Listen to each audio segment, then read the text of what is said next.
তো আল্লাহ বলেন ইন্নাকা কাদিফান ইলা রাব্বিকা কাদহান ফামুলাকি, হে মানুষ তুমি তোমার রবের কাছে পৌঁছা পর্যন্ত কঠোর পরিশ্রম করতে হবে, তারপরে তুমি তোমার রবের সাক্ষাৎ পাবে। তার মানে এই দুনিয়াটা হচ্ছে পরিশ্রমের জায়গা প্রিয় ভাইরা। এখানে পরিশ্রম না করলে সফলতার দেখা মিলে না।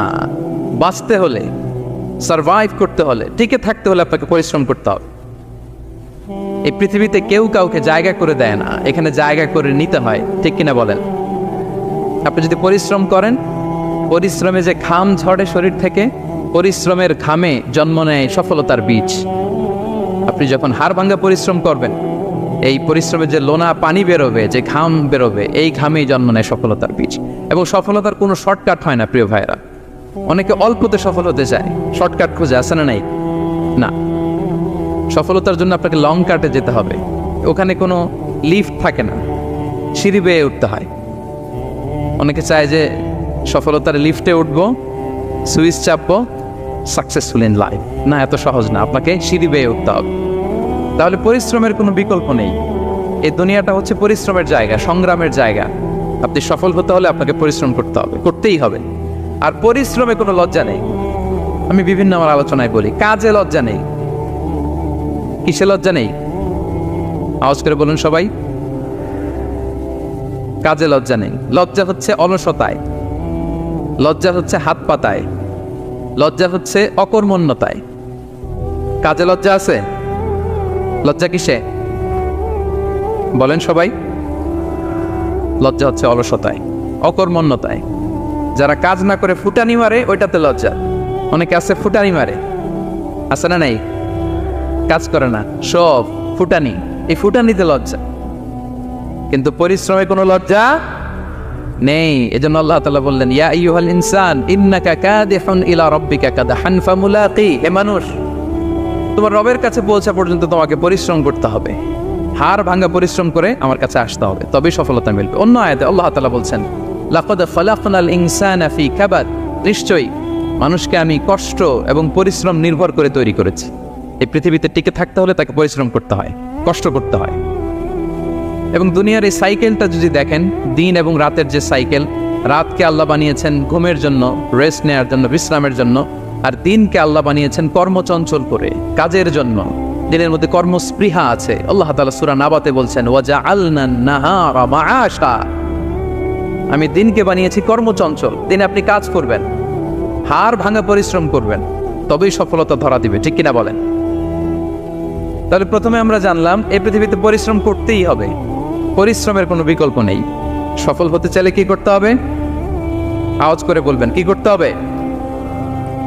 এবং ইসলাম এই পরিশ্রমকে উৎসাহিত করে, পরিশ্রমের মাধ্যমে যে ইনকাম, এটাকে উৎসাহিত করে। বিষ্ণু ঈসা ইসলাম বলেন, মা আকালা আহাদুন তাআমান কাত্তু খায়রান আইয়াকুলা মিন আমালি ইয়াদাই, মানুষ পরিশ্রম করে তার দুই হাত দিয়ে উপার্জন করে যে জীবিকা নির্বাহ করে, এর চেয়ে শ্রেষ্ঠ জীবিকা পৃথিবীতে আর নেই। আল্লাহু আকবার। আপনারা যারা কষ্ট করে ঘাম ঝরিয়ে উপার্জন করেন, এই পৃথিবীতে এর চেয়ে শ্রেষ্ঠ উপার্জন আর হতে পারে? পরিশ্রম করে ঘাম ঝরিয়ে আপনি যে রিজিক এর বন্দোবস্ত আপনার হয়, এই খাবারের চেয়ে শ্রেষ্ঠ খাবার পৃথিবীতে হতে পারে? এরপর বিষ্ণু ঈসা ইসলাম বললেন, ওয়া ইন্না নাবিয়াল্লাহি দাউদ আলাইহিস সালাম কানা ইয়াকুলু মিন আমালি ইয়াদি, আল্লাহর নবী দাউদ আলাইহিস সালাম তিনি নিজ হাতের উপার্জন থেকে খেতেন। সুবহানাল্লাহি বিহামদি। তিনি আর্মার বানাতেন, যুদ্ধাস্ত্র।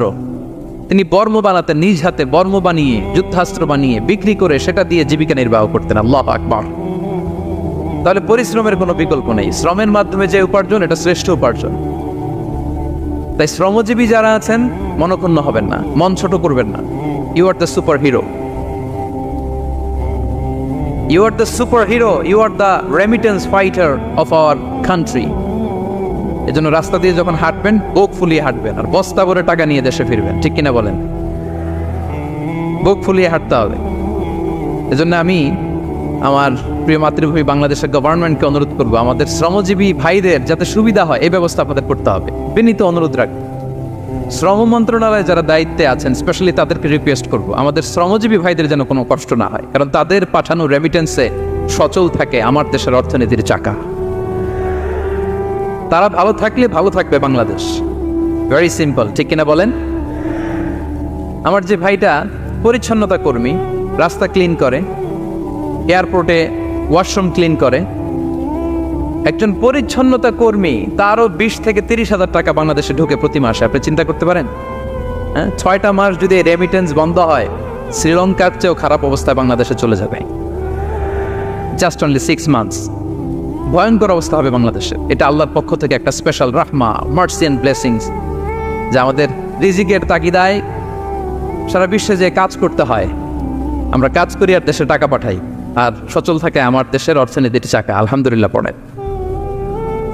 সো বাংলাদেশের গভর্নমেন্টকে আমি বিনীত অনুরোধ জানাবো, শ্রম মন্ত্রণালয়কে অনুরোধ জানাবো, এয়ারপোর্ট অথরিটিকে অনুরোধ জানাবো, আমার শ্রমজীবী ভাইদের সাথে ভালো আচরণ করুন, তাদের সাথে কোঅপারেট করুন। বিশেষ করে যতগুলো দূতাবাস আছে সারা বিশ্বে, বাংলাদেশের যে মিশনগুলো, দূতাবাসগুলো, আমার শ্রমজীবী ভাইদের যে কোনো কাজকে অগ্রাধিকার ভিত্তিতে আপনারা সার্ভিস দিন। এটা দিতেই হবে, ঠিক কিনা বলেন? তারা ভালো থাকলে ভালো থাকবে বাংলাদেশ। তো এই জন্য শ্রমের কোনো বিকল্প নাই। নিজ হাতে উপার্জিত অর্থ, নিজ হাতে উপার্জিত কামাই, এটা শ্রেষ্ঠ কামাই। তো আলহামদুলিল্লাহ আজকের অডিয়েন্সের মধ্যে শ্রমজীবী ভাইয়েরা বেশি, আলহামদুলিল্লাহ পড়েন। এটা আমাদের সৌভাগ্য। এই যে বাংলাদেশে এখন চাকরি নাই, চাকরির বাজার মন্দা, মাস্টার্স পাস করে বেকার টোটো কোম্পানির ম্যানেজার, এরকম আছে না নাই? তার বিপরীতে আল্লাহ তাআলা আপনাদেরকে মালয়েশিয়া নিয়ে আসছে। প্রতি মাসে আপনি টাকা পাঠান, আলহামদুলিল্লাহ। আপনি বাংলাদেশের যে উন্নয়ন, বাংলাদেশের যে ডেভেলপমেন্ট, এই যে স্মার্ট বাংলাদেশ বলে বলে মন্ত্রীরা মুখে ফেনা তুলে ফেলে, এটার গর্বিত অংশীদার আপনি, ঠিক কিনা বলেন?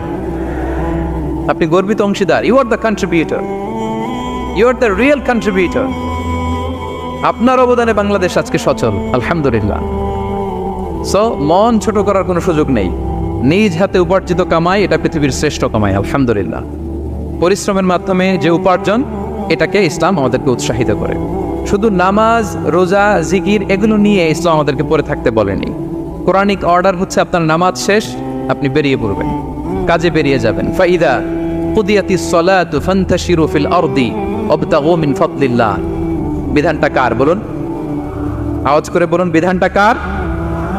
এটা কোরআনিক ভার্ডিক্ট, কোরআনের বিধান। নামাজ শেষ, গোল হয়ে বসে জিকির করতে বলা নাই আল্লাহ। আল্লাহ বলেছে ফান্তাশিরু ফিল আরদ ওয়াবতাগু মিন ফাদলিল্লাহ, জমিনে ছড়িয়ে পড়ো, আল্লাহর রিজিক তালাশ করো। নামাজ শেষ, বেরিয়ে যাবে। কৃষক চলে যাবে মাঠে, শ্রমজীবী চলে যাবে ফ্যাক্টরিতে, শিক্ষকরা চলে যাবে তাদের শিক্ষা প্রতিষ্ঠানে, কর্পোরেট ওয়ার্ল্ডের লোকেরা চলে যাবে তাদের প্রতিষ্ঠানে। ডেভেলপমেন্ট করতে হবে, সিভিলাইজেশন করতে হবে। নামাজের পরে গোল হয়ে বসে থাকা চলবে না। কি ব্যালেন্স দেখেছেন ইসলাম? আজান হয়েছে তো মসজিদে আসো, নামাজ শেষ বেরিয়ে পড়ো, আলহামদুলিল্লাহ। কি ভারসাম্যপূর্ণ ইসলাম। ফাইদা কুদিয়াতিস সালাতু ফান্তাশিরু ফিল আরদ, যখন সালাত শেষ জমিনে ছড়িয়ে পড়ো, আল্লাহ রিজিক অন্বেষণ করো।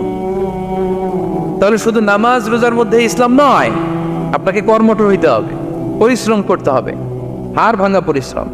বিশ্বনবী সাল্লাল্লাহু আলাইহি ওয়াসাল্লাম অত্যন্ত পরিশ্রমী ছিলেন। He started his first career as a shepherd. সুবহানাল্লাহ। ওনার প্রথম ক্যারিয়ার উনি রাখাল হিসেবে শুরু করেছেন। রাখালরা যে কাজ করে, অর্থাৎ মরুভূমিতে ভেড়া, মহিষ, ভেড়া, ছাগল, তারপর বকরি, দুম্বা, এই চরানোর কাজগুলো দিয়ে বিষ্ণু সাল্লাল্লাহু আলাইহি ওয়াসাল্লাম তার ক্যারিয়ার শুরু করেছেন অ্যাজ এ শেফার্ড। বিষ্ণু সাল্লাল্লাহু আলাইহি ওয়াসাল্লাম বলেন, সহিহ বুখারীর বর্ণনা, মা বাআসাল্লাহু নাবিয়্যান ইল্লা রাআল গানাম। আল্লাহ তাআলা এই পৃথিবীতে এমন কোন নবী পাঠায় নাই যে নবীরা ছাগল চড়ায় নাই। সুবহানাল্লাহ পড়বেন না? সাহাবারা বললেন, ওয়া আনতা ইয়া রাসূলুল্লাহ, হে আল্লাহর নবী আপনিও ছাগল চড়িয়েছেন? বিষ্ণু সাল্লাল্লাহু আলাইহি ওয়াসাল্লাম বললেন, নাআম, আমিও ছাগল চড়িয়েছি। ওয়া কুনতু আরআহা আলা কারারিত লি আহলি মক্কা, আমি অল্প কিছু মজুরির বিনিময়ে, অল্প কিছু টাকার বিনিময়ে, সামান্য কিছু পারিশ্রমিকের বিনিময়ে মক্কার লোকদের ছাগল চড়িয়ে দিতাম। সুবহানাল্লাহ পড়েন। ছাগল হচ্ছে খুব টেরা প্রাণী, ডানে টানলে বায়ে যায়, বায়ে টানলে ডানে যায়। তাদেরকে একসাথে করা অ্যাজ এ শেফার্ড, এটা মরুভূমিতে খুব কষ্টের কাজ। আল্লাহ তাআলা প্রত্যেক নবীকে দিয়ে ছাগল চড়িয়েছেন, যাতে করে কিছুদিন পরে নবীরা মানুষ চড়াতে পারে। সুবহানাল্লাহ। আল্লাহ বুঝাতে চাইলেন, এখন ছাগল চড়াও, এদের উপর যদি কন্ট্রোল নিতে পারো তাহলে মানব জাতির উপর কন্ট্রোল নিতে পারবো। আল্লাহু আকবার। এজন্য প্রত্যেকটা নবীকে দিয়ে, সহিহ বুখারীর বর্ণনা, মা বাআসাল্লাহু নাবিয়্যান ইল্লা রাআল গানাম, আল্লাহ পৃথিবীতে এমন কোন নবী পাঠায় নাই যেই নবীকে দিয়ে আল্লাহ ছাগল চড়ায় নাই। তো বিষ্ণু ইসলাম ছাগল চড়িয়েছেন, অত্যন্ত সুঠাম দেহে ছিলেন, কর্মঠ ছিলেন। তার মানে বিষ্ণু ইসলামও পরিশ্রম করে উপার্জন করেছেন, ঠিক কিনা? ছাগল চড়াতেন, তার বিনিময়ে সামান্য কিছু পারিশ্রমিক নিতেন, মজুরি নিতেন, এতে লজ্জা নাই। এজন্য এই কথা দিয়ে শুরু করেছে যে কাজে লজ্জা নেই। এই তো বিষ্ণু ইসলামের ক্যারিয়ার গেল। আমরা যদি সাহাবাদের জীবনী দেখি, ওনারাও পরিশ্রমী ছিলেন। কেউ খেজুর বাগানে কাজ করতেন, কেউ কৃষি কাজ করতেন, কেউ বাজারে ব্যবসা করতেন, কেউ বসে থাকেন নাই। হাড় ভাঙা পরিশ্রম করেছেন প্রত্যেকটা সাহাবা। তারা আমাদের মডেল, তারা আমাদের সুপার হিরো, তারা আমাদের আইকন, ঠিক কিনা? নবীরা আমাদের মডেল, সাহাবারা আমাদের মডেল। বিষ্ণু ইসলামও কর্মঠ ছিলেন, ওনার সাহাবারা অত্যন্ত কর্মঠ ছিল। কেউ বসে থাকতেন না, পরিশ্রম করতেন, হাড় ভাঙা পরিশ্রম করতেন, উপার্জন করতেন। তারা আমাদের জন্য প্রেরণার বাতিঘর। অনেক সাহাবাদের বায়োগ্রাফি থেকে আপনাদেরকে ঘটনা শেয়ার করা যাবে। আমি একজন সাহাবার জীবনী শোনাবো আপনাদেরকে। আব্দুর রহমান ইবনে আউফ রাদিয়াল্লাহু তাআলা আনহু। 10 জন জান্নাতের, দুনিয়াতে বসে যে 10 জন সাহাবা জান্নাতের সুসংবাদ পেয়েছেন, তাদের মধ্যে একজন, আলহামদুলিল্লাহ বলেন। আব্দুর রহমান ইবনে আউফ রাদিয়াল্লাহু তাআলা আনহু প্রথম 8 জন মক্কায় যারা কালিমা পড়ে মুসলমান হয়েছে তাদের একজন। তার স্ট্যাটাসটা আগে জেনে নেন। তো তিনি যখন মক্কা থেকে হিজরত করে মদিনায় গেলেন, মনে রাখবেন মক্কা থেকে যে সাহাবারা বাড়ি ঘর ছেড়ে হিজরত করেছে তাদেরকে বলে মহাজির, মানে হিজরতকারী সাহাবা। আর মদিনাতে যে সমস্ত সাহাবারা তাদেরকে রিসিভ করেছেন তাদেরকে বলে আল আনসার, মানে সাহায্যকারী সাহাবা। তো যারাই হিজরত করে মক্কা থেকে মদিনায় যেত, বিষ্ণু ইসলাম মদিনার কোন সাহাবীর সাথে তার ভাই পাতিয়ে দিতেন, আল মুআখাত, ব্রাদারহুড করে দিতেন, দায়িত্ব দিতেন যে তুমি এই সাহাবীকে দেখবে। তো আব্দুর রহমান ইবনে আউফ রাদিয়াল্লাহু তাআলা আনহু যখন হিজরত করে গেলেন, তার দেখভাল করার জন্য যে সাহাবীর দায়িত্ব পড়ল তার নাম হচ্ছে সাআদ ইবনে রাবি', আনসারী সাহাবী রাদিয়াল্লাহু তাআলা আনহু। বিষ্ণু বললেন, সাআদ, আব্দুর রহমান ইবনে আউফ তোমার ভাই, ভাই বানিয়ে দিলেন। কি বানিয়ে দিলেন? তুমি তাকে টেক কেয়ার করবে, সে হবে তোমার মেহমান। সুবহানাল্লাহ। সাআদ ইবনে রাবি' রাদিয়াল্লাহু তাআলা আনহু তিনি আব্দুর রহমান ইবনে আউফকে ডেকে নিয়ে গেলেন, ঘরে নিয়ে গেলেন মেহমানকে, এবং বললেন, ইয়া সাআদ ইন্নী আকসারুল আনসারি মালান। হে সাআদ, তুমি চিন্তা করো না, তুমি মনে করো না যে তোমার ভরণ পোষণ দিতে আমার কষ্ট হবে। আমি মদিনার সবচাইতে বড় বিজনেস ম্যাগনেট, সবচাইতে বড় বিজনেস ম্যাগনেট আমি। No tension, don't worry about it. Tension নিও না, আসো, তোমার জন্য আমার কি প্রপোজাল শোনো। ফাআকসিমু লাকা নিসফা মালি, আমার যত সম্পদ আছে আমি অর্ধেক তোমারে দিয়ে দিব। সুবহানাল্লাহ। এত আসতে আপনার বাড়িতে কেউ মেহমান হলে করতে পারবেন এরকম? আল্লাহ, কেমন প্রেরণার বাতিঘর তারা। ফাআকসিমু নিসফা মালি, আব্দুর রহমান ইবনে আউফ, আমার অর্ধেক সম্পদ তোমারে দিয়ে দিব। এখানেই শেষ না, এরপর বলতে লাগলেন, আমার অনেকগুলো স্ত্রী আছে, তুমি কোথায় যে মেয়ে খুঁজবা, প্রস্তাব দিবা, এত ঝামেলার দরকার নেই।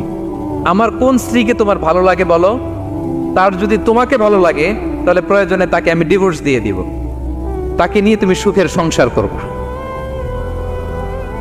আল্লাহু আকবার, আল্লাহু আকবার। অর্ধেক সম্পদ দিয়ে দিব, আমার একাধিক স্ত্রী আছে, কাউকে যদি তোমার পছন্দ হয় এবং সেও যদি তোমাকে পছন্দ করে, প্রয়োজনে তাকে ডিভোর্স দিব। New life, new career, just go on. আমরা এই সুযোগ পেলে কি করতাম? সাথে সাথে অর্ধেক সম্পদ নিয়ে নিতাম, ঠিক কিনা? আব্দুর রহমান ইবনে আউফ প্রেরণার বাতিঘর। উনি কি করলেন? উনি বললেন, লা হাজাতা লি ফি যালিক। আমার ভাই, তুমি যে বলছো, এ সাআদ ইবনে রাবি, তুমি যে এত চমৎকার প্রপোজাল দিয়েছো, এতেই আমি খুশি। তোমার কোনো কিছুর আমার দরকার নাই। বারাকাল্লাহু লাকা ফি আহলিকা ওয়া মালিক, আল্লাহ তোমার সম্পদেও বরকত দেখ, আল্লাহ তোমার পরিবারেও বরকত দেখ। তবে একটা কষ্ট করতে হবে, সেটা কি? আব্দুর রহমান ইবনে আউফ বললেন, দুল্লানি ইলা সুক, just show me the way to market. মদিনার বাজারটা কোথায় এটা একটু দেখায় দাও। আমি নতুন মানুষ, পথঘাট চিনি না। দুল্লানি ইলা সুক, just show me the way to market of Medina. মদিনার বাজারটা কোন রাস্তা একটু দেখায় দাও। আল্লাহু আকবার। সাআদ ইবনে রাবি বললেন, এই তো মদিনার বাজার। উনি যে কিছু ঘি কিনলেন, পনির কিনলেন, কিনে বিক্রি করলেন, প্রফিট করলেন। ওই প্রফিট দিয়ে আরো বেশি করে কিনলেন, আবার বিক্রি করলেন, প্রফিট, আবার বিক্রি করলেন, প্রফিট। এই কেনা বেচা করতে করতে 1-2 মাসের মধ্যে উনি মদিনার one of the biggest business magnate হয়ে গেলেন। আল্লাহু আকবার। কি হাড় ভাঙা পরিশ্রমই না তারা করেছেন। একেবারে রেডি ক্যারিয়ার ছিল। গেলাম, সবচেয়ে বড় বিজনেসম্যানের অর্ধেক সম্পত্তি পেয়ে গেলাম। He didn't accept the ready career. Rather, he made his own path with his own endeavor. নিজের চেষ্টায়, নিজের পরিশ্রমে, নিজের ঘাম ঝরিয়ে নিজের ক্যারিয়ার তৈরি করেছেন। চিল্লায় বলেন ঠিক কিনা? This is the biography of Abdul Rahman ibn Auf radiyallahu ta'ala anhu. সাহাবারা কতটা পরিশ্রম করেছেন, তার মানে বিশ্বনবী পরিশ্রমী ছিলেন, সাহাবারা পরিশ্রমী ছিলেন। এবং বিষ্ণু ইসা ইসলাম পরিশ্রম করতে বলতেন সবাইকে, হাত পাততে নিষেধ করতেন, কারণ দারিদ্রতা বড্ড ভয়ঙ্কর। দারিদ্রতা যার আসে সে বোঝে। বাংলা একটা কথা আছে, অভাব যখন দরজায় এসে দাঁড়ায়, ভালোবাসা তখন। হ্যাঁ, সবার মুখস্থ দেখছেন? অভাব যখন দরজায় এসে দাঁড়ায়, ভালোবাসা তখন জানলা দিয়ে পালায়। দারিদ্রতা ঈমান কেড়ে নেয়। আপনি পার্বত্য চট্টগ্রামের অবস্থা জানেন? আমাদের বাংলাদেশের পাহাড়ি এলাকার অবস্থা জানেন? ওখানে আমাদের গরিব মুসলিম ভাইদেরকে সামান্য কিছু টাকা পয়সা দিয়ে ওদেরকে খ্রিস্টান বানিয়ে ফেলতেছে মিশনারিগুলো। এই খবর তো আমরা রাখি না। দারিদ্রতা বড্ড ভয়ঙ্কর। এজন্য বিষ্ণু ইসলাম দারিদ্রতা থেকে আল্লাহর কাছে পানাহ চাইতেন। তিনি বলতেন, আল্লাহুম্মা ইন্নী আউযু বিকা মিনাল ফাকরি ওয়াল কিল্লাতি ওয়াদ-দিল্লা। ও আল্লাহ, I seek refuge with you from poverty, from insufficiency and humiliation. ও আল্লাহ, আমি তোমার কাছে দারিদ্রতা থেকে পানাহ চাই। ও আল্লাহ, আমি তোমার কাছে স্বল্পতা থেকে পানাহ চাই। ও আল্লাহ, আমি তোমার কাছে লাঞ্ছনা থেকে পানাহ চাই। পড়েন আমিন। এই দোয়াটা বেশি বেশি পড়বেন। আল্লাহুম্মা ইন্নী আউযু বিকা মিনাল ফাকরি ওয়াল কিল্লাতি ওয়াদ-দিল্লা। হে আল্লাহ, আমি দারিদ্রতা থেকে পানাহ চাই। আল্লাহ, স্বল্পতা থেকে পানাহ চাই। আল্লাহ, লাঞ্ছনা থেকে পানাহ চাই। সবাই পড়ুন আমিন। বিষ্ণু ইসলাম যে দোয়াগুলো শিখিয়েছেন এগুলো হচ্ছে very precise in wording but comprehensive in meaning. শব্দে খুব ছোট, কিন্তু অর্থ মানুষের হৃদয়ে এটার আবেদন অনেক ব্যাপক, অনেক বেশি। আপনি সারাদিন মিলিয়েও দোয়ার মধ্যে এত সুন্দর প্রার্থনা বাক্য তৈরি করতে পারবেন না, কিন্তু বিষ্ণু ইসলাম এক বাক্যে যেটা চেয়েছেন গোটা দুনিয়াটা এর ভেতরে ঢুকে গিয়েছে। আল্লাহুম্মা ইন্নী আউযু বিকা মিনাল ফাকরি ওয়াল কিল্লাতি ওয়াদ-দিল্লা। আল্লাহ, দারিদ্রতা থেকে পানাহ চাই। বিষ্ণু ইসলাম নিজে স্বয়ং দারিদ্রতা থেকে পানাহ চাইতেন। তাহলে দারিদ্রতার সাথে আমাদের কোনো সম্পর্ক? আমরা পরিশ্রম করব, আমরা কাজ করে খাবো, কাজে কোনো লজ্জা নেই। লজ্জা অলসতায়। চিল্লায় বলেন ঠিক কিনা?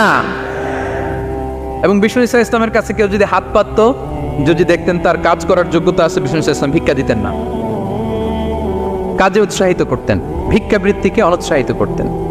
এক যুবক এসে হাত পাতালো, বিষ্ণু ইসলাম আমার কিছু দেন। নয় বললেন, তুমি তো শক্ত সামর্থ্য মানুষ, বাসায় কি আছে বলো? সে বলে, আমার বাড়িতে একটা পানি খাওয়ার জগ আছে আর একটা চাদর আছে। বিষ্ণু ইসলাম বললেন, নিয়ে আস। সে নিয়ে আস। এবার বিষ্ণু ইসলাম চাদর আর জগ দুইটা নিয়ে সাহাবাদেরকে বললেন, মাইয়াশতারি হাযাইন, কে কিনবে? অকশন চিনেন? অকশন, অকশনে কি করে? নিলামে দাম তোলে না? রাসূল সাল্লাল্লাহু আলাইহি ওয়াসাল্লাম তার চাদর আর জগটা নিলামে তুললেন। এই কে কিনবে? মাইয়াশতারি হাযাইন, মাইয়াশতারি হাযাইন। একজন বলল, ফাকাল রাজুল আনা আখিযুহুমা বিদিরহাম, ইয়া রাসূলুল্লাহ, আমি 1 দিরহামে কিনবো। কয় দিরহাম? বিষ্ণু বললেন, 1 দিরহাম, 1 দিরহাম, 1 দিরহাম। মানে এর চেয়ে কেউ বাড়াবে কিনা? মাইয়াজিদু আলা যালিক, এর চেয়ে বাড়ায় দিবা কে? আরেক সাহাবী বলল, ইয়া রাসূলুল্লাহ, আমি 2 দিরহামে কিনবো। 2 দিরহাম, 2 দিরহাম, 2 দিরহাম, আর বাড়ে না। বিষ্ণু ইসলাম তার কাছে 2 দিরহাম দিয়ে বিক্রি করে দিলেন। 2 দিরহাম নিয়ে যুবককে বললেন, নাও, এই 1 দিরহাম দিয়ে কিছু খাবার কিনে তোমার ফ্যামিলিকে দিয়ে আস। আরেক দিরহাম দিয়ে একটা কুঠার কিনে নিয়ে আস। তো যুবক কুঠার কিনে আনলো। ফাওয়াদাআ লাহু আর-রাসূল সাল্লাল্লাহু আলাইহি ওয়াসাল্লাম ইয়াদান, রাসূল সাল্লাল্লাহু আলাইহি ওয়াসাল্লাম নিজ হাতে ওই কুঠারের একটা হাতল লাগাই দিলেন কাঠের। শুধু কুঠার দিয়ে তো হবে না, একটা হাতল থাকতে হবে না? বিষ্ণু সাল্লাল্লাহু আলাইহি ওয়াসাল্লাম ওনার মোবারক হাতে, বরকতময় হাতে ওই কুঠারে একটা হাতল লাগাই দিলেন। এবার বললেন, যাও, 1 দিরহাম দিয়ে কুঠার, আরেক দিরহাম দিয়ে খাবার কিনে আনো। এই কুঠার দিয়ে জঙ্গলে যে কাঠ কেটে লাকড়ি বেচে জীবিকা নির্বাহ করো। সামনের 15 দিন আমার সামনে যেন তোমার গুড়গুড় করতে না দেখি।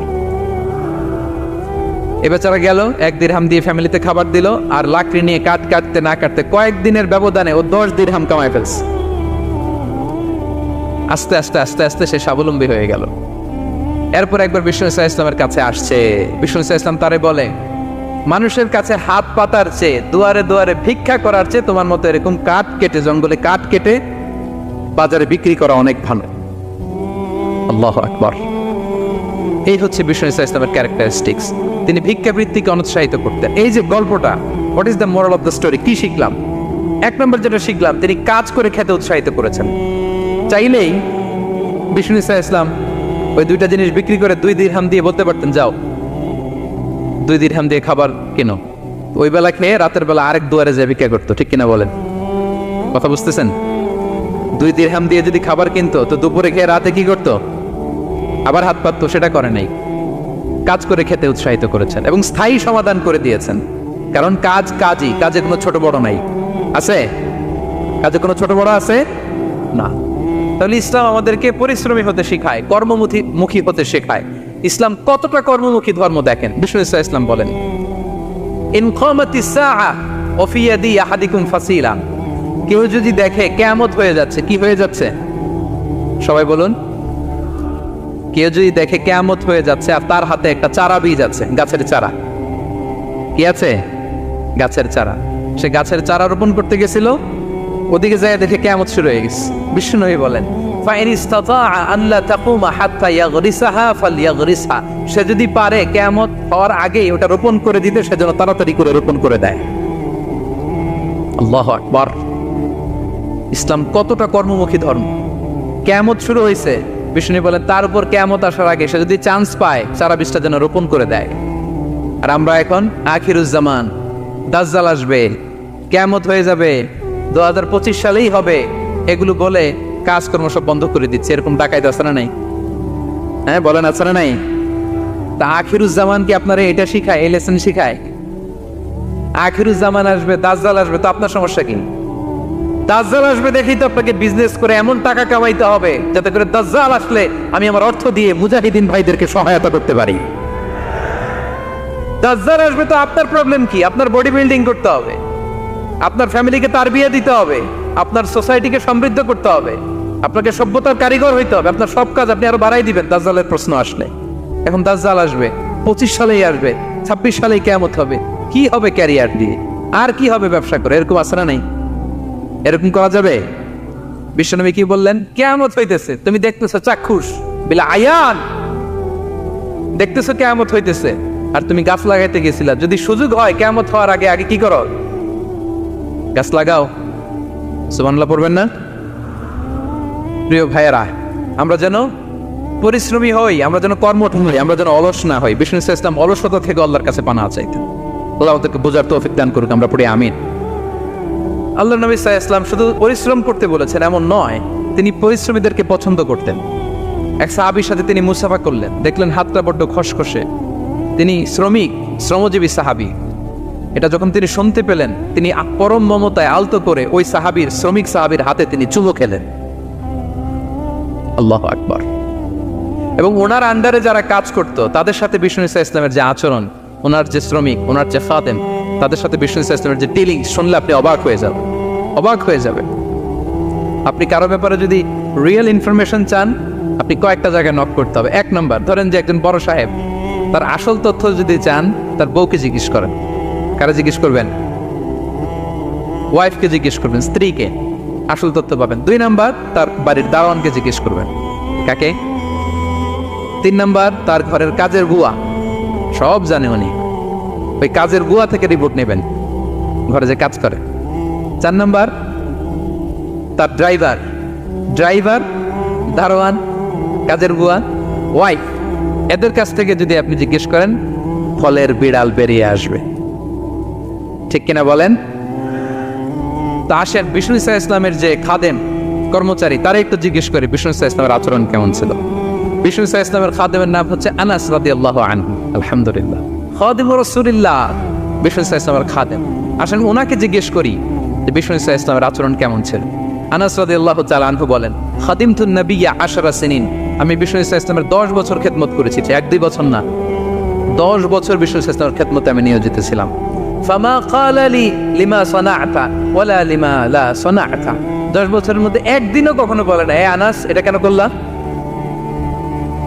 এই আনাস এমনটা কেন হলো, এটা কেন করলা না, একদিনের জন্য বলে নাই। কেন এটা করছো, কেন এটা করো নাই, এরকম কোনো প্রশ্ন আমাকে কোনোদিন করে নাই। সুবহানাল্লাহ। আনাস রাদিয়াল্লাহু তাআলা কি ভুল করেন নাই? করছেন। ছোট মানুষ তো, একেবারে ছোট বাচ্চা ছিলেন। ওনার আম্মা যখন আনাস রাদিয়াল্লাহু তাআলাকে নিয়ে আসছে, বিষ্ণু ইসলাম মক্কা থেকে হিজরত করে মদিনায় আসলেন, সবাই বিশ্বনবীকে ঘিরে ধরলো। সবাই বিশ্বনবীকে সালাম দেয়, মুসাফা করে, হাদিয়া দেয়। আনাসের মা চোখের পানি ছাড়ে, বিশ্বনবীর কাছে লজ্জায় এসে বলে, ইয়া রাসূলুল্লাহ, সবাই আপনাকে উপহার দেয়, সবাই আপনাকে হাদিয়া দেয়, আমি আপনারে কি হাদিয়া দেব? হাদিয়া দেওয়ার মতো কিছু নাই আমার এই কলিজার টুকরা আনাস ছাড়া। আমি আনাসকেই আপনারে হাদিয়া দিয়ে দিলাম। ইয়াখদুমুকা ইয়া রাসূলুল্লাহ, এ নবী, আনাস আপনার খেদমত করবে, আপনার ওযুর পানি এনে দিবে, আপনার মেসওয়াকটা এনে দিবে, আপনার জুব্বাটা এনে দিবে। আমি আমার কলিজার টুকরা, আমার নাড় ছেঁড়া ধন আনাসকেই আপনারে উপহার দিয়ে দিলাম। আনাস রাদিয়াল্লাহু তাআলা বিষ্ণু সাল্লাল্লাহু আলাইহি ওয়াসাল্লামের সাথে থাকতেন, ওযুর পানি এনে দিতেন, জামা এনে দিতেন। বিষ্ণু বললেন, আনাস, আমার ওই জুব্বাটা নিয়ে আসো। ছোট্ট আনাস জুব্বা আনতে যে মদিনার বাচ্চারা খেলতেছে, আমাদের দেশে যে খেলে, কুতকুত খেলে, চারা খেলে, এইটা খেলে, সেইটা খেলে, ওই খেলাধুলা দেখে নবীর জামা আনার কথা উনি ভুলে গেলেন। বাচ্চাদের সাথে দাঁড়িয়ে খেলা দেখতে আরম্ভ করলেন। এখন সময় গড়িয়ে অনেক হয়ে গেল, আনাসও আসে না, জুব্বাও আসে না। ঘটনা কি? বিষ্ণু সাল্লাল্লাহু আলাইহি ওয়াসাল্লাম বললেন, যাই, নিজের জামা নিজে নিয়ে আসি। তো বের হলেন, যে দেখে সর্বনাশ, আনাসকে পাঠাইছি জুব্বা আনতে, আনাস দেখি এদিকে খেলার মধ্যে মগ্ন হয়ে আছে। বিষ্ণু সাল্লাল্লাহু আলাইহি ওয়াসাল্লাম কিছুই বললেন না, চুপ করে যে উনিও আনাসের পিছনে এভাবে দাঁড়িয়ে রইলেন, কিছুই বলে না। তো আনাস খেলা একবার এদিকে দেখে, একবার ওদিকে দেখে, একবার এদিকে ঘুরতে ঘুরতে হঠাৎ দেখে পিছনে কে? স্বয়ং বিশ্বনবী। আল্লাহ, বিশ্বনবীর দেখে তো আনাস রাদিয়াল্লাহু তাআলার কলিজাটা এখানে চলে আসছে ভয়। হায় হায়, আজকে খবর আছে। হায় হায়, আমার না জুব্বা আনতে বলছিল, আমি কি কাজ করলাম? ভয়ে আটকে উঠছে। বিষ্ণু ইসলাম ধমক দেয় নাই, পেট্টি দেয় নাই, কিছু করে নাই, শুধু একটা মুচকি হাসি দিয়েছে। আনাস রাদিয়াল্লাহু তাআলা আনহু বলে, বিশ্বনবীর সেই দিনের মুচকি হাসির শাসন মৃত্যুর আগ পর্যন্ত আমাকে সোজা রাস্তায় রেখেছে, আর ডানে বায়ে করি নাই কোনোদিন। তার মানে শাসন করতে জানলে বেত মারা লাগে না, শাসন করতে জানলে গায়ে হাত তোলা লাগে না, শাসন করতে জানলে মুচকি হাসি দিয়েও শাসন করা যায়, ঠিক কিনা বলেন? বিশ্বনবীর মুচকি হাসির শাসন আনাস রাদিয়াল্লাহু তাআলা আনহুকে আজীবন সোজা রাস্তা রেখেছে। তাহলে শ্রমজীবীদেরকে বিষ্ণু সাল্লাল্লাহু আলাইহি ওয়াসাল্লাম কতটা সম্মান করতেন, শ্রদ্ধা করতেন, ভালোবাসতেন, বুঝতে পারছেন সবাই? প্রিয় ভাইয়েরা, লেবার রাইটস ইন ইসলাম, ইসলামের শ্রমিকের অধিকার। শ্রমিকদেরকে ইসলাম কমপক্ষে 7টা অধিকার দিয়েছে। কয়টা? 1 নাম্বার, ইসলাম একজন শ্রমিককে প্রথম যে অধিকারটা দিয়েছে সেটা হচ্ছে কাজ শেষে, শ্রম শেষে তার পারিশ্রমিকের অধিকার, মজুরি পাওয়ার অধিকার, কাজ শেষে বেতন পাওয়ার অধিকার। কাজ করেছেন তো আপনি বেতন পাবেন, এটা আপনার অধিকার। বেতন বা পারিশ্রমিক এটা একটা কর্মজীবীর অধিকার। আপনার কোম্পানির মালিক যে আপনার বেতন দেয়, এটা কি দয়া করে? করুণা। তো এটা যদি করুণা হয়, সে যে আপনার কাজ করে দেয়, এটাও তো করুণা, এটা তো আর বড় করুণা। কি বলেন? আপনি যে স্যালারি পে করেন, এটা যদি করুণা হয়, সে যে পরিশ্রম করে, সে তো আর বড় করুণা করে আপনারে, তার কারণে তো আপনার কোম্পানি টিকে আছে, ঠিক কিনা বলেন? তাহলে এটা করুণা নয়, এটা শ্রমিকের অধিকার।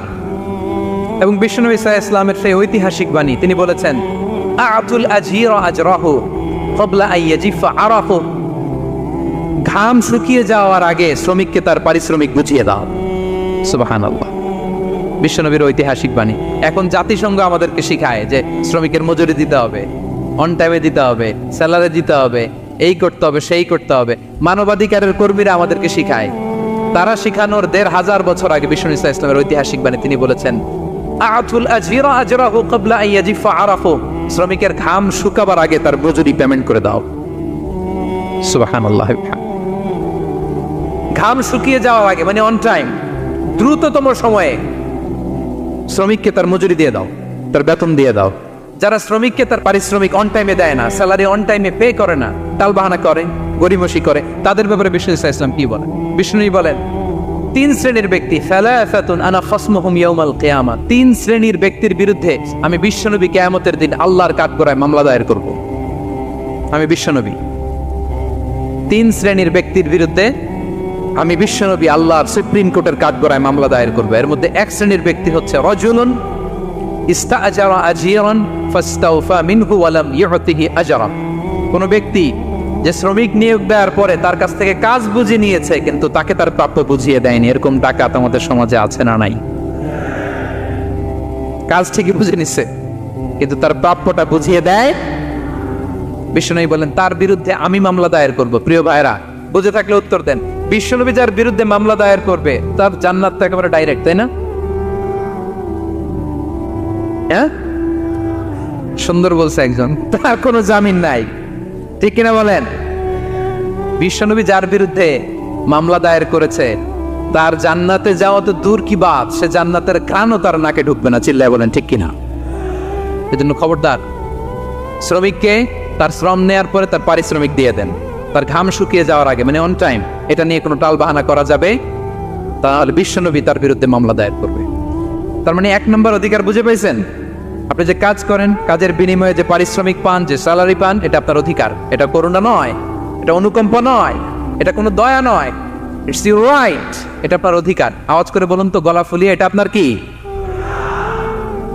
2 নম্বর, একটা শ্রমিককে ইসলাম যে অধিকার দেয় সেটা হচ্ছে চুক্তি মাফিক সকল সুযোগ সুবিধা প্রাপ্তির অধিকার। অর্থাৎ একজন এমপ্লয়ার যখন তার এমপ্লয়িকে নিয়োগ করে, একটা এমপ্লয়মেন্ট কন্ট্রাক্ট থাকে না? এমপ্লয়মেন্ট কন্ট্রাক্ট বুঝেন তো? একটা চুক্তিপত্র থাকে, এখানে ফিক্স করা থাকে ওয়ার্কিং আওয়ার্স, কয় ঘন্টা আপনি কাজ করবেন, আপনার জব স্পেসিফিকেশন, কি করবেন কি করবেন না, আপনার স্যালারির ব্যাপারে থাকে, কত স্যালারি দিবে, কখন দিবে, আবার আপনি ওভার টাইম করলে এক্সট্রা পে করবে, আপনি রেগুলার কাজ করলে ঘন্টায় per hour 20 ringgit, overtime করলে 40 রিঙ্গিট। তারপর আপনি কখন ব্রেক নেবেন, একটা ব্রেক থাকে না, যে এই টাইমে একটা ব্রেক দিতে হবে, এগুলো মিউচুয়াল আন্ডারস্ট্যান্ডিংয়ে এমপ্লয়মেন্ট কন্ট্রাক্টে থাকে। আপনি হলিডে কখন করবেন, ছুটি থাকতে হবে। টানা 7 দিন কাজ করানো যাবে বলেন? না, আন্তর্জাতিকভাবে এটা নিষিদ্ধ। টানা 7 দিন কোনো কাজ নাই, 1 দিন তার হলিডে থাকতে হবে, তার অ্যানুয়াল লিভ থাকতে হবে। Right to rest and leisure, বিশ্রামের একটা সময় লাগবে। এই যে 1 মে আন্তর্জাতিক শ্রমিক দিবস, এটা শুরু হয়েছে কিভাবে? ইউনাইটেড স্টেটস অফ আমেরিকার শিকাগোতে 1986 সালে এই কাজের বিরুদ্ধেই তারা আন্দোলন করেছিল। টানা 7 দিন তাদেরকে দিয়ে গাদার মতো খাটুনি খাটাতো, দাসের মতো তাদের সাথে আচরণ করা হতো। তারা আন্দোলন শুরু করেছিল, 8 জনকে গুলি করে নিহত করা হয়েছিল। সেখান থেকে এই মে দিবস।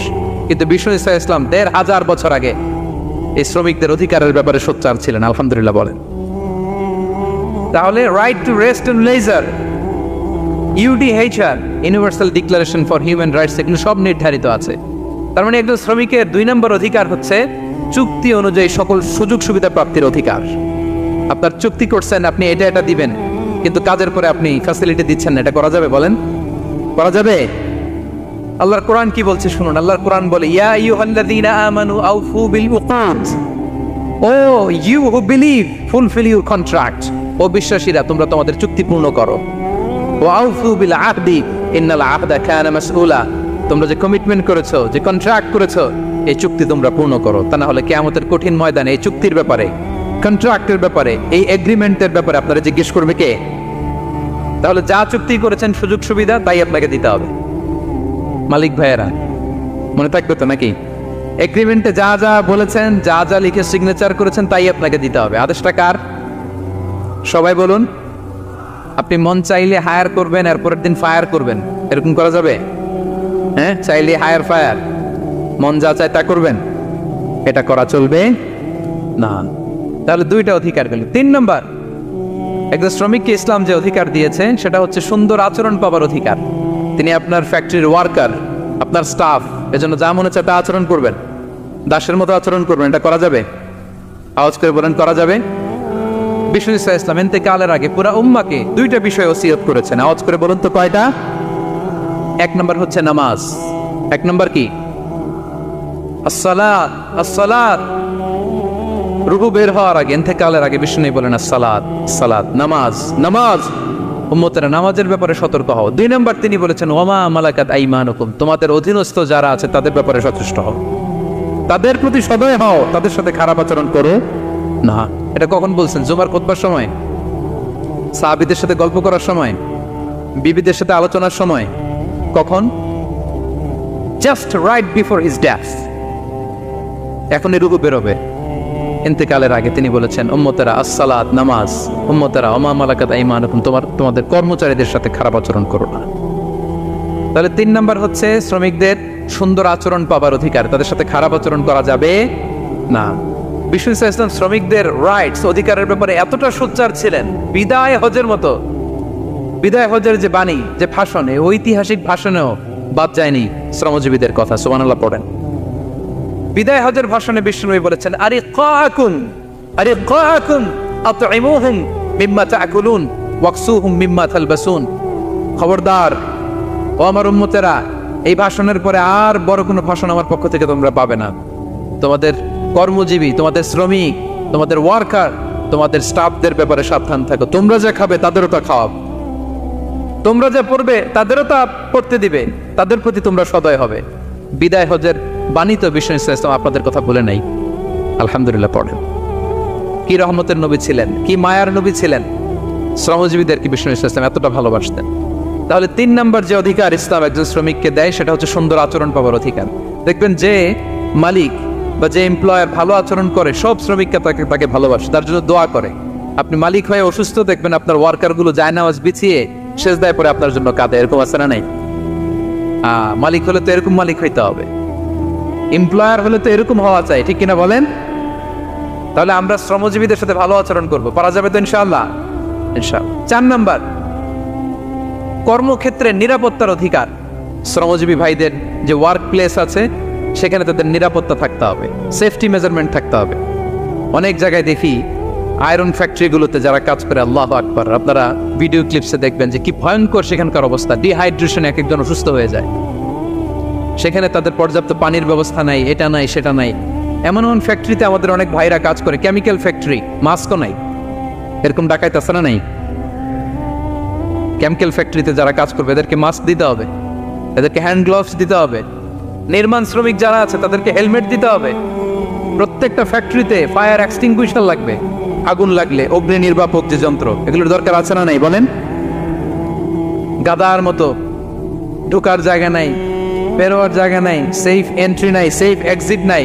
হাজার হাজার মানুষ কাজ করে, আগুন লাগলে সব পুরে ছাই। এরকম হয় না প্রিয় ভাইরা? বলেন, আওয়াজ করে বলেন, হয় না এরকম? অহরহ আমরা দেখি বাংলাদেশে অগ্নি নির্বাপক যন্ত্র নাই, না, এটা করা যাবে না। আগুন লাগলে কিভাবে আপনি আগুন নেভাবেন, কিভাবে তাদের সেফটি সিকিউরিটি এনশিওর করবেন, এগুলো সব আগে থেকে নির্ধারণ থাকতে হবে। তাহলে 4 নাম্বার হচ্ছে নিরাপত্তা অ্যাজ এ এমপ্লয়ার, এটা আপনাকে এনশিওর করতে হবে। 5 নাম্বারে সাধ্যের বাইরে কোনো কাজে বাধ্য না করার অধিকার। সাধ্যের বাইরে কিছু আপনি তার উপর চাপিয়ে দিতে পারবেন, এমন হেভি ওয়ার্কলোড দিতে পারবেন না যেটা তার শরীরে কুলায় না। এরকম ডাকাইত আসছে যে পারে না, তারপরে তার উপর কাজ চাপিয়ে দেয়, আছে না নাই? বলেন বলেন।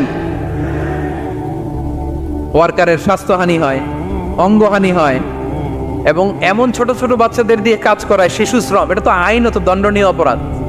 এটা করা যাবে না। এগ্রিমেন্টে, চুক্তিতে আপনি যা করাবেন, যেভাবে করাবেন, যা চান সার্ভিস, ওইটাই করাইতে হবে। এবং আল্লাহর বিধান এটা, লা ইউকাল্লিফুল্লাহু নাফসান ইল্লা উসআহা। আল্লাহ সাধ্যের বাইরে বান্দার উপরও কোনো কিছু চাপিয়ে দেয় না। এটা samely applicable to the worker. Vishnu Islam বলেন, ওয়ালা ইউকাল্লাফু মিনাল আমালি ইল্লা মা ইউতিক। সাধ্যের বাইরে কোনো ওয়ার্কারকে অতিরিক্ত কোনো কাজ চাপিয়ে দেয়া যাবে না। ফাইন কাল্লাফাহু, যদি তাকে সাধ্যের বাইরে কোনো কাজ চাপিয়ে দিতে হয়, মা ইয়াগলিবুহু, যেটা তার জন্য কষ্ট হয়ে যায়, ফাল ইউইনহু আলাই, এই কাজে তাকে সাহায্য করতে হবে। মালিক হয়ে আপনার হাত লাগাতে হবে, অথবা এক্সট্রা ম্যান পাওয়ার নিতে হবে, ওয়ার্ক ফোর্স নিতে হবে। সুবহানাল্লাহ পড়েন। বিশ্বনবী মনে হচ্ছে যেন বর্তমান যে এই যে হাজার হাজার ফ্যাক্টরি, এই কলকারখানা, এই ওয়ার্কারদের দুর্দশাগুলো দেখে দেখে পয়েন্টে পয়েন্টে ধরে ধরে কথা বলেছেন। আল্লাহু আকবার। যদি সাধ্যের বাইরে কিছু চাপিয়ে দিতে হয় তাহলে তাকে সহায়তা করতে হবে। 5 নাম্বার শ্রমিকের অধিকার হচ্ছে সাধ্যের বাইরে কোনো কাজে বাধ্য না করার অধিকার। আপনি বাধ্য করতে পারবেন না। কটা গেল? 5টা। মাশাআল্লাহ, খুব মনোযোগী শ্রোতা। 6 নম্বরে শ্রমিকের উপর আল্লাহ যা যা ফরজ করেছেন তা আদায়ের অধিকার দিতে হবে আপনাকে। সালাতের সময় হলে তাকে নামাজ পড়তে দিতে হবে। নন মুসলিম হলে এটা ভিন্ন ইস্যু। তখন আপনি চেষ্টা করবেন একটা মুসলিম কোম্পানিতে যাওয়ার, মুসলিম মালিকের আন্ডারে যাওয়ার, অথবা তাদেরকে সবাই মিলে অ্যাপ্লিকেশন করে বুঝাবেন যে সামান্য ফরজ নামাজটুকু পড়ার অনুমতি, পারমিশন আমরা চাই। কিন্তু কোনো মুসলিম এমপ্লয়ার নামাজের জন্য বাধা দিতে পারবে না। রমজান মাসে রোজা রাখা শ্রমিকের জন্য ফরজ না, অনুমতি দিতে হবে। নারী কর্মীদেরকে, যারা নারী কর্মী আছে তাদেরকে পর্দার অনুমতি দিতে হবে, হিজাবের অনুমতি দিতে হবে। মালিক তো দূরের কথা, আমাদের বাংলাদেশে অনেক বিশ্ববিদ্যালয়ের শিক্ষকরাই অনুমতি দেয় না। এরকম ডাকাত শিক্ষক আছে না নাই? এরকম জালেম বাংলাদেশে আছে না নাই? ঢাকা বিশ্ববিদ্যালয় চিন্তা করা যায়, মুসলিমদের টাকা দিয়ে যে বিশ্ববিদ্যালয়, ওখানে আমার বোনেরা পর্দা করে যেতে পারে না, আমার মুসলিম বোনেরা হিজাব পড়তে পারে না, নেকাব পড়তে পারে না। এই অধিকার কি শিক্ষককে দেওয়া হয়েছে? কথা বলেন না, never. You never can do that. একটা রেগুলার ড্রেস কোড থাকবে, এটা সবাই মানবে। এটার উপরে দিয়ে সে চাদর পরবে না ওড়না পরবে না হেজাব পরবে না ব্লেজার পরবে, এটা নিয়ে নাক গলানোর ক্ষমতা কোনো শিক্ষকের নাই। চিল্লায় বলেন ঠিক কিনা? তাহলে আপনার কর্মস্থলে মুসলিম নারীরা যদি কাজ করে, নারী কর্মীদের জন্য পর্দার ব্যবস্থা করতে হবে, ঠিক কিনা বলেন?